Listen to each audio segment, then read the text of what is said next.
વિશ્લેષક છે જયદેવભાઈ.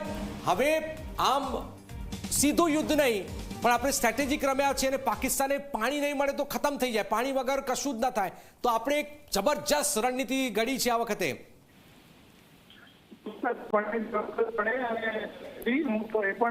કે આ એક જબરદસ્ત રણનીતિ ઘડી એટલું માત્ર નહીં, આ એક બહુ લાંબી મોટી લાર્જર રણનીતિનું શરૂઆતી કદમ હોય એવું પણ કહીશ હું.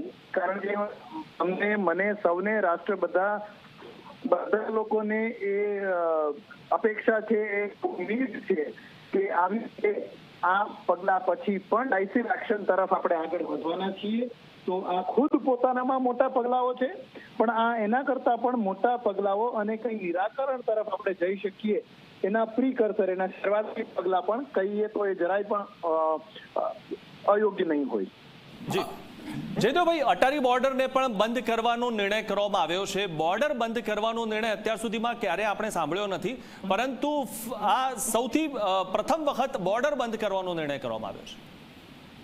યસ, મોટો નિર્ણય છે. ઇનફેક્ટ બધા નિર્ણય મોટા નિર્ણય છે. ધ વોટર ટ્રીટી એ પણ બહુ કઈ નાનો નિર્ણય ના કહેવાય, ઘણો મોટો નિર્ણય કહેવાય.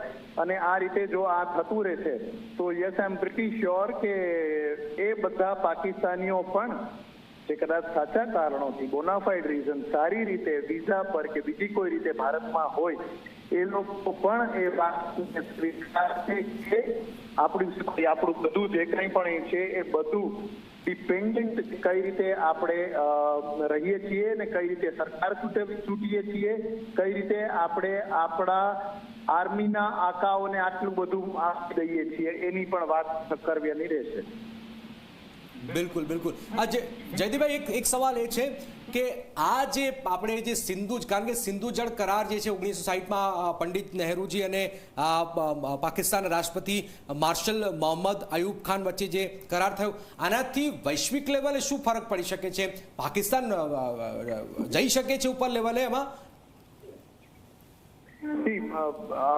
અગાઉની ચર્ચામાં પણ મારે વાત કરવાનું થયું હતું.